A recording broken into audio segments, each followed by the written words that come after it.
Hola a los estudiantes del sexto año de la Escuela Buenavista Saror.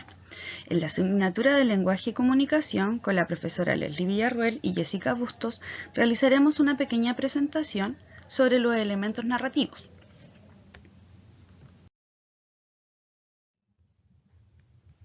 Comenzamos con nuestra primera interrogante, ¿qué es una narración?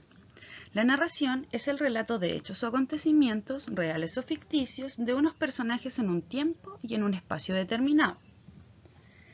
Existen distintos tipos de narración, como por ejemplo los cuentos. Acá les puse Los tres cerditos y El patito feo. Otro tipo de narración son las novelas, como El Principito y Charlie en la fábrica de chocolate. Otro ejemplo de narración son los mitos y leyendas, como por ejemplo El Trauco y La Llorona.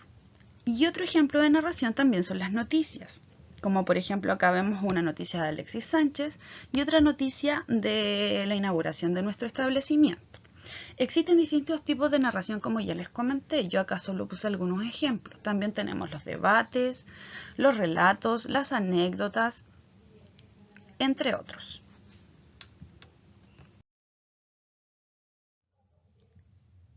Ahora que ya sabemos qué es una narración, vamos a analizar elementos de esta, principalmente dos. Primero, el narrador y luego los personajes. El narrador es la persona que relata la historia. Ya es un ser ficticio creado por el autor. Recordemos que el autor y el narrador son dos conceptos distintos. El narrador, como dije, es quien relata la historia y el autor es quien la escribe. Tenemos dos tipos de narradores. Pueden ser aquellos que participan en la historia o pueden ser narradores que están fuera de la historia, que no participan directamente de ella. En cuanto a los personajes, estos son seres creados por el autor que desarrollan las acciones de la historia. Vamos a encontrar personajes principales y personajes secundarios. Los personajes principales son los que realizan las acciones más importantes de la historia, mientras que los secundarios son los que acompañan al personaje principal. Estoy segura que muchos de ustedes se deben estar preguntando ¿para qué nos sirve conocer los elementos de la narración? Y esa es una respuesta bastante sencilla. Pues conocer estos elementos, es decir, quién cuenta la historia, quién creó la historia y quién es el personaje principal y secundario, nos va a ayudar a comprender y analizar mejor los textos que debemos leer.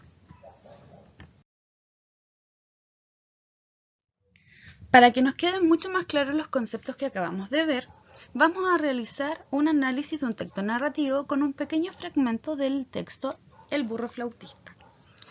Dice, el pasado mes de agosto iba yo dando un paseo por el campo del lugar en que veraneo y me ocurrió una aventura muy curiosa. Me encontré un burro que, pensativo, miraba un objeto que había en el suelo. Se trataba de una flauta que algún niño había perdido. El burro se acercó a olerla y resopló. El aire se coló por la flauta y produjo un sonido muy fuerte.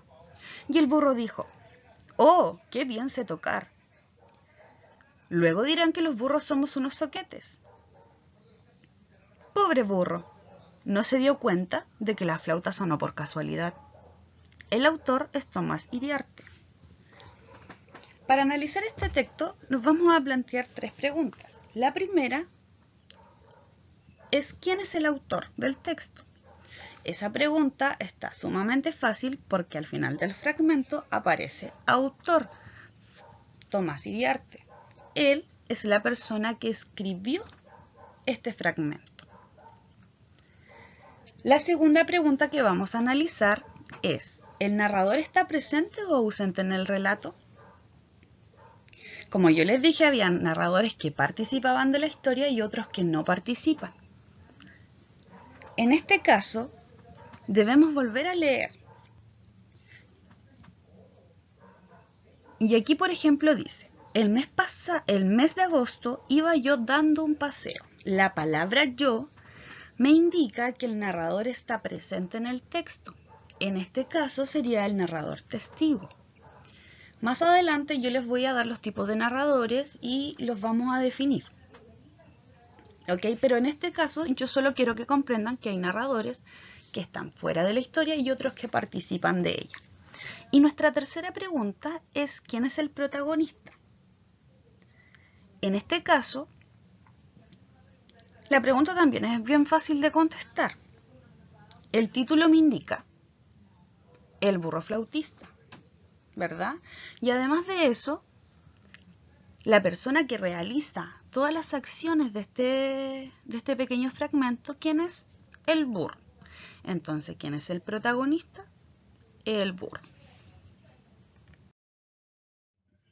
Ahora, con la explicación de los conceptos que yo les di y el ejemplo que les di, necesito que ustedes trabajen en la página 34 y 35 de su libro, en el cual van a encontrar dos fragmentos distintos y van a tener que responder algunas preguntas. Las instrucciones están en el mismo texto, así que deben seguirla al pie de la letra.